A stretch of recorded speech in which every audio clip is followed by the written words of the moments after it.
Antes de mergulhar nesta história incrível, considere se inscrever no canal e ativar o sininho. Cada história aqui tem algo a dizer, e você não vai querer perder nenhuma. Em uma pequena cidade americana, onde as tensões raciais permanecem palpáveis, apesar dos esforços de algumas comunidades para construir pontes, um evento inesperado e simbólico abala o cotidiano dos habitantes. John Carter, um homem negro na casa dos 40, de estatura imponente e dotado de um carisma natural, entra na cidade incógnito. Ele não é um estranho, no entanto, nativo desta região marcada por uma história complexa e dolorosa. Ele retorna à sua terra natal após passar anos construindo uma carreira exemplar. Sua reputação, forjada por sua inteligência incomparável, sua integridade inabalável e seu talento para neutralizar as situações mais explosivas, permitiu-lhe ascender na hierarquia até se tornar chefe de polícia. John aceitou o cargo com alguma premeditação. Ele sabe que os desafios que o aguardam serão muitos e às vezes ingratos. A pequena cidade, com suas ruas ladeadas por tábuas e seu centro pitoresco, esconde uma profunda divisão entre seus moradores. A desconfiança entre as comunidades persiste, alimentada por incidentes recentes que reabriram velhas feridas. Mesmo assim, John chega com uma visão clara: estabelecer um clima de respeito mútuo, reconstruir a confiança nas instituições locais e provar que a mudança é possível, mesmo nos lugares mais recalcitrantes. Seu primeiro dia começa discretamente, sem uniforme ou comitiva oficial. Vestido com jeans e uma camisa simples, John Carter decide passear por um bairro operário para observar a dinâmica local e sentir a atmosfera da comunidade que veio servir. Este bairro, marcado por tensões econômicas e sociais, é conhecido por ser um ponto de atrito entre moradores e autoridades. Os olhares curiosos e às vezes desconfiados dos transeuntes o percorrem sem suspeitas. E sua constituição imponente e seu comportamento tranquilo o fazem parecer um morador comum. Ao parar para comprar uma garrafa de água em uma pequena loja de conveniência, 2 policiais, Jeff Hawkins e Mike Barnes, passam em sua viatura. Esses 2 homens, famosos por suas táticas brutais e comportamento racista, imediatamente notam John. Aos olhos deles, sua presença no bairro e seu comportamento calmo tornam-se suspeitos. Eles trocam um olhar cúmplice antes de se virarem e estacionarem o veículo não muito longe dele. Os 2 policiais saem do carro, com o passo pesado revelando o desejo de intimidar. Hawkins, o mais velho dos 2, diz em tom amargo: "Ei, você parece muito nervoso. Podemos perguntar o que você está fazendo aqui?" John, surpreendentemente calmo diante da agressão, responde calmamente: "Estou andando por aí, como todo cidadão tem direito de fazer." Mas essa resposta, longe de acalmá-los, desperta suas suspeitas. Barnes, mais impulsivo, aproxima-se abruptamente. "É isso mesmo. Ótimo, estamos procurando um ladrão que corresponda à sua descrição. Você terá que nos seguir." A acusação cai por terra sem provas, baseada unicamente em seus preconceitos.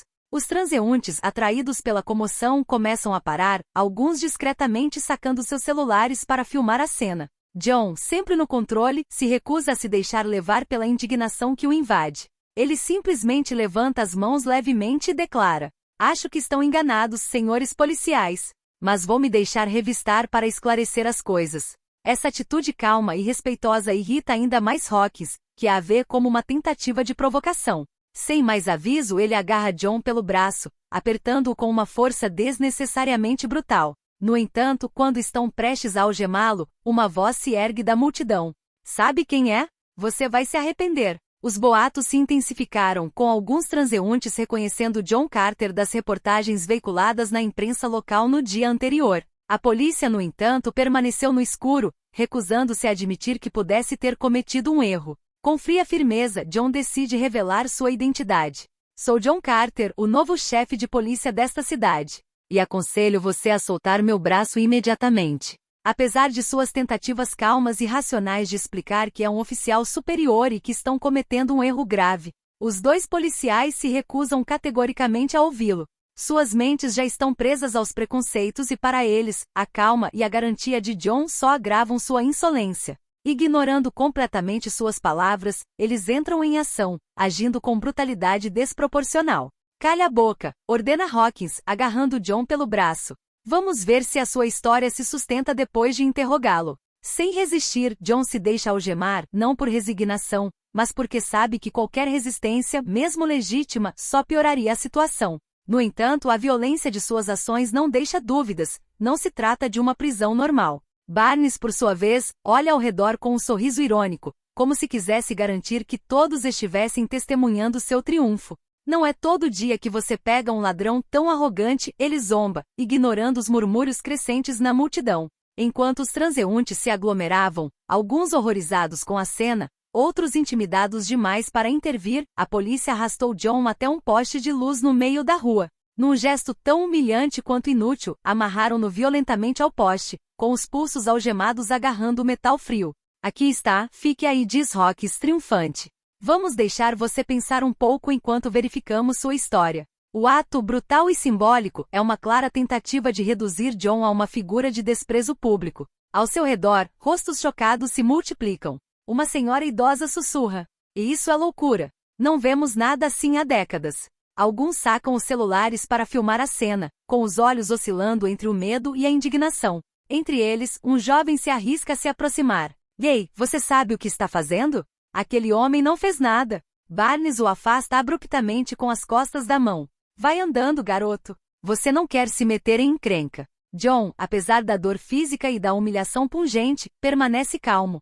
Seu olhar permanece fixo à frente, sua postura ereta, quase majestosa, desafiando silenciosamente a polícia e se recusando a dar-lhes o poder de dominá-lo. Seus lábios pressionados não revelam nenhuma palavra de raiva, mas seus olhos expressam sua indignação. Então um murmúrio percorre a multidão. Mas essa cara. É ele, não é? O chefe de polícia. O boato se espalha rapidamente e logo várias pessoas começam a gritar. Solte-o. Você está cometendo um erro. Este homem é John Carter. Os policiais trocam um olhar hesitante, mas Hawkins balança a cabeça. Bobagem. Esse cara só quer nos confundir. Foi nesse momento que uma mulher na multidão, visivelmente indignada, decidiu discar um número em seu celular. Ela deu um passo à frente, segurando o aparelho com o braço estendido, a tela voltada para a polícia. E olha, é ele, John Carter, o novo chefe de polícia desta cidade. Você está humilhando seu superior na frente de todo mundo. Alguns transeuntes, atordoados com a humilhação pública, sacam seus celulares para filmar a cena. As imagens, tiradas de diferentes ângulos, capturam não apenas a brutal fixação de John Carter no poste, mas também os rostos tensos dos policiais e a crescente hostilidade da multidão que se aglomera ao seu redor. Murmúrios podem ser ouvidos entre os espectadores, alguns sussurrando comentários indignados, outros levantando os braços para gravar vídeos. Uma rápida ligação é feita para a prefeitura, e logo a verdade vem à tona. O prefeito, alertado por um de seus colegas, recebe os vídeos em seu celular. Ele avalia rapidamente a urgência da situação. Em menos de 5 minutos, um esquadrão de policiais, sob ordens diretas do prefeito, corre para o local para evitar uma escalada. Os policiais locais, acostumados às tensões com as comunidades negras, chegam com óbvia cautela, cientes de que a situação agora está sob os holofotes. Ao chegarem ao local, são recebidos pela visão de John Carter, ainda amarrado ao poste. Uma multidão se aglomera ao redor dele, alguns entoando slogans anti-polícia, outros exigindo sua libertação imediata. Policiais de outra delegacia, agora cientes da gravidade do erro, trocam olhares nervosos, uma consciência coletiva da confusão que causaram. Um deles, o que parecia mais nervoso, aproxima-se lentamente de Carter, com o olhar recaindo sobre os vídeos em exibição. John Carter, apesar da posição degradante em que foi colocado, não demonstra nenhum sinal de raiva. Permanece calmo como uma rocha, cada gesto comedido. A liberação de seus pulsos não é acompanhada de nenhuma emoção aparente de sua parte, como se essa humilhação, embora injustificada, fosse apenas mais um obstáculo em seu caminho para a ascensão. Quando as algemas são removidas, ele se levanta com dignidade inabalável. Ele encara os dois policiais, e a multidão aguarda em silêncio sua reação. Ele permanece imóvel por um instante, em perfeito controle de si. Então, em voz alta, mas gélida e penetrante, ele se dirige aos dois policiais. Senhores, teremos uma conversa muito séria no meu escritório. Agora mesmo. O silêncio é completo. O ar parece congelar ao seu redor enquanto as palavras ecoam como um aviso solene. Os dois policiais, visivelmente constrangidos, mas incapazes de se desculpar ou retificar o erro, baixam os olhos. Sua autoridade vacila pela primeira vez. Um murmúrio de alívio percorre a multidão, enquanto aplausos abafados começam a irromper. Rostos marcados pela raiva relaxam ligeiramente como se uma vitória pessoal tivesse acabado de ser decidida. O prefeito, enquanto se aproxima para acalmar a situação, não ousa interromper. O pelotão de policiais que os acompanha de repente parece mais respeitoso, e o reconhecimento do erro fica evidente em sua atitude. Alguns segundos se passam antes que um deles fale, oferecendo uma retratação desajeitada, mas rápida, reconhecendo que foi tudo mal entendido. Mas a derrota já é completa. John Carter faz um gesto elegante, indicando que está pronto para ir embora sem causar confusão. A Câmara Municipal, mais incomodada com o constrangimento público do que com a injustiça em si, decide acompanhá-lo para evitar novos confrontos. Mas a multidão permanece lá, alguns ainda filmando, outros compartilhando o vídeo nas redes sociais. Na manhã seguinte, o clima na delegacia é tenso. Os dois policiais, Hawkins e Barnes, chegam cedo, mas o ar é muito diferente do que conheciam antes. Eles trocam algumas palavras nervosas, com os rostos marcados pela humilhação do dia anterior. Os olhares dos outros policiais estão carregados de julgamento, e fica claro que eles já sabem por que Hawkins e Barnes foram convocados. Quando chegam ao escritório de John Carter, o clima fica gelado. John já está sentado à sua mesa com o olhar penetrante e implacável. A porta se fecha atrás deles com um clique. Um silêncio pesado se instala, quebrado apenas pelo som de cadeiras sendo puxadas para que se sente à sua frente. Bem, começa John com a voz calma e autoritária, mas afiada como uma lâmina. Ontem não foi um erro simples. Foi uma série de escolhas. Escolhas que você fez conscientemente, sem respeito pelos procedimentos ou pela integridade da sua posição. Você me humilhou publicamente, mas, mais grave, desrespeitou toda a comunidade que deveríamos servir. Hawkins, mais velho e experiente, tenta retomar o controle da situação. Ele abre a boca, mas John o interrompe imediatamente. E ainda não terminei, Hawkins. E não quero ouvir desculpas agora. Vocês agiram com base em seus preconceitos, como representantes de um sistema que negligencia a justiça em favor da arrogância e do racismo. E isso é inaceitável. Barnes, o mais novo, parece mais inquieto. Ele evita o olhar de John e cerra os punhos por baixo da mesa com o nervosismo palpável. Mas John, implacável, continua. Você ignorou o código de ética, ignorou minhas explicações e pior, criou uma cena pública que poderia ter destruído minha reputação e semeado ainda mais desconfiança nesta cidade já dividida. Você fez isso por quê? Para provar sua autoridade? Ou para se dar um motivo para continuar acreditando que está acima da lei? O silêncio torna-se quase sufocante. Hawkins e Barnes trocam um olhar constrangedor, mas sabem que sua posição é insustentável. John para um momento para assimilar suas palavras antes de se levantar lentamente e se aproximar deles, como se quisesse enfatizar a importância daquele momento. Vou lhe dar uma chance, disse ele, com a voz contida, mas firme. Mas você precisa aproveitar essa chance. Será suspenso, sem remuneração, por tempo indeterminado. Passará por treinamento obrigatório sobre direitos civis, gestão de preconceito racial e ética policial. Também solicitarei que essa ação seja documentada em seus arquivos. Os dois policiais, agora sentados em posição submissa, permanecem em silêncio. Hawkins tenta conter sua frustração, mas o tremor em suas mãos revela sua agitação. John retorna ao seu assento, cruzando os braços e os olha diretamente nos olhos.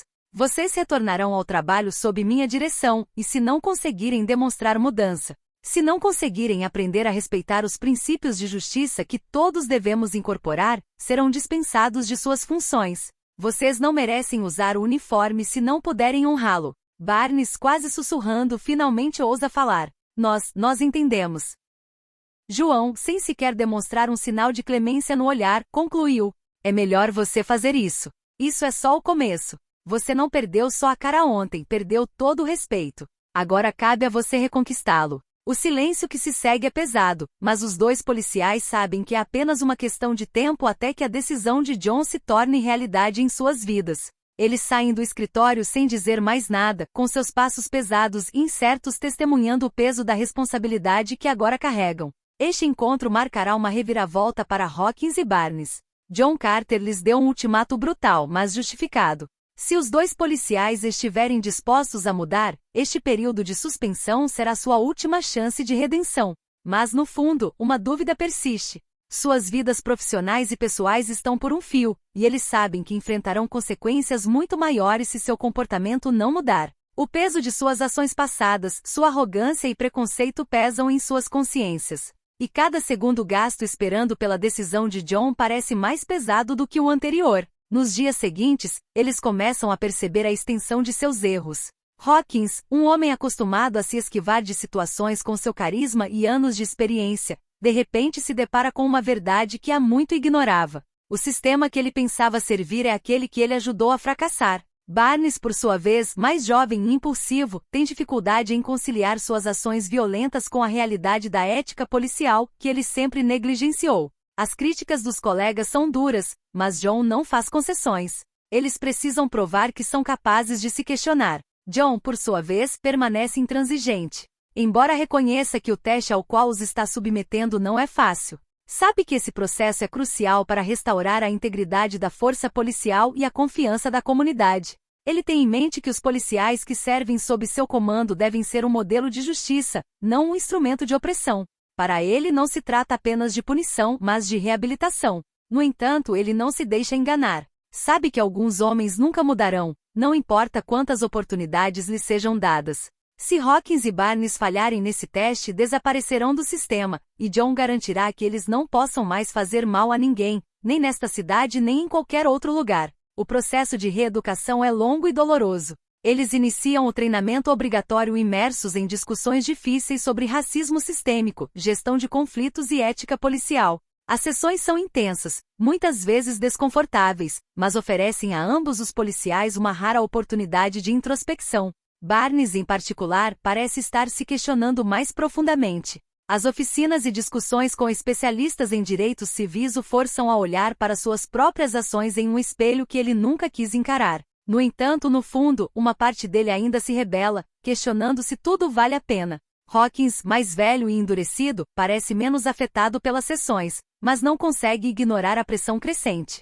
A provação da humilhação pública permanece fresca em sua mente, e ele começa a perceber que seu passado como agente autoritário e inescrupuloso o deixou sem rumo. A dignidade que outrora possuía, enraizada em seu status de oficial superior, está agora corroída. A cada sessão, ele toma notas diligentemente, mas aos seus olhos, uma batalha interior se desenrola. Será que ele realmente mudará? Será que conseguirá abandonar anos de comportamento tóxico, ou essa nova versão de si mesmo será apenas uma fachada para salvar seu emprego? Mas com o passar dos dias, a pressão da situação aumenta. Um boato começa a circular na delegacia, alguns policiais do departamento começam a duvidar da capacidade de Hawkins e Barnes de se reabilitarem. A questão sobre o futuro deles no departamento surge constantemente. Alguns policiais os evitam, enquanto outros, mais jovens, os olham com desconfiança. Eles se perguntam se a aprovação de John Carter é realmente uma oportunidade ou uma manobra estratégica para expulsá-los. Os boatos rapidamente se transformam em julgamento, e toda a delegacia parece aguardar o veredito de John. A pressão aumenta. O dia em que ele anunciará o futuro deles se aproxima, e nem Hawkins nem Barnes conseguem se esconder desse momento fatídico. John, com uma calma glacial, observa tudo atentamente. Ele sabe que a situação é crucial, não apenas para Hawkins e Barnes, mas para toda a delegacia. O fracasso deles não significaria apenas o fim de suas carreiras, mas também poderia comprometer a frágil confiança que ele está construindo com a comunidade local. Todo o sistema está prestes a enfrentar um teste de verdade, e John está determinado a sair vitorioso. Os próximos dias serão cruciais. Hawkins e Barnes terão que demonstrar, por meio de ações concretas e não apenas de palavras, que são dignos de continuar sua missão como agentes da paz. Mas John é claro em um ponto: não há espaço para meias medidas. Se qualquer uma de suas ações contiver o menor traço de preconceito ou violência injustificada, eles desaparecerão do sistema, como ele prometeu. Infelizmente, apesar de seus melhores esforços, Hawkins e Barnes não atendem às expectativas de John Carter. O processo de reeducação, embora intensivo, não consegue apagar os anos de comportamento racista e brutal arraigados neles. Suas tentativas de mudança permanecem superficiais, marcadas por repetidos retrocessos, sinais de resistência e comportamentos que revelam seus antigos costumes. Eles participam das sessões de treinamento, mas suas ações fora delas não refletem um questionamento genuíno de seus preconceitos. Seus relatórios continuam a apresentar vieses óbvios, e incidentes isolados demonstram sua incapacidade de adotar uma abordagem verdadeiramente respeitosa e igualitária para com os cidadãos. Com o passar das semanas, os sinais de seu fracasso tornam-se cada vez mais evidentes. Barnes, embora tenha demonstrado alguns sinais de questionamento, frequentemente recorre a reflexos intimidadores diante de situações tensas. Seus colegas o denunciam frequentemente por comportamento inadequado, e ele parece incapaz de confrontar seus preconceitos arraigados. Hawkins, por sua vez, defende-se com arrogância, minimizando o impacto de suas ações passadas. Ele não consegue se livrar do autoritarismo e do desrespeito aos procedimentos. Seus relatórios continuam a conter julgamentos subjetivos, e vários depoimentos de cidadãos revelam que seu comportamento permanece hostil e condescendente. O dia em que John Carter deve tomar sua decisão se aproxima, e ele observa o progresso deles com atenção meticulosa. Em uma reunião final com os dois policiais, John é direto e inequívoco. Você teve uma chance, disse ele com firmeza. Uma chance de provar que podia mudar, de mostrar que é capaz de servir esta comunidade com respeito e justiça. Mas suas ações, seus relacionamentos e seu comportamento não demonstram nenhuma disposição real para confrontar seus próprios preconceitos. Você fracassou. Você não aprendeu. Os dois policiais permanecem em silêncio, mas seus rostos endurecem sob o peso das palavras. O olhar de John é implacável. Está claro que vocês não podem continuar a servir sob minhas ordens, acrescentou. O que vocês fizeram é irreparável. Vocês traíram não apenas a confiança desta comunidade, mas também a de seus colegas e a de vocês mesmos. Estão dispensados de suas funções com efeito imediato. As palavras ecoam pela sala como um veredito final. Hawkins e Barnes, incapazes de protestar ou contestar a decisão, levantam-se lentamente com os rostos marcados pela vergonha. Seu fracasso é completo. Seus sonhos de continuar a usar o uniforme da polícia desmoronam diante deles. John os observa partir, mas seu olhar é indiferente. Ele sabe que tomou a decisão certa. O fracasso deles não é apenas uma derrota pessoal, mas uma mensagem para todo o departamento. Não há espaço para aqueles que optam por perpetuar a injustiça sob o pretexto de autoridade. Ele está determinado a restaurar a ordem nas fileiras, a estabelecer uma nova cultura de responsabilidade e respeito dentro da delegacia. Esta decisão também marcará um ponto de virada para a delegacia. Se Hawkins e Barnes não estiverem dispostos a se reformar, outros policiais serão examinados com o mesmo rigor. John Carter não deixará espaço para impunidade, e seus membros terão que aderir aos valores de justiça, igualdade e dignidade. A mensagem é clara, a mudança é necessária e começa com ele.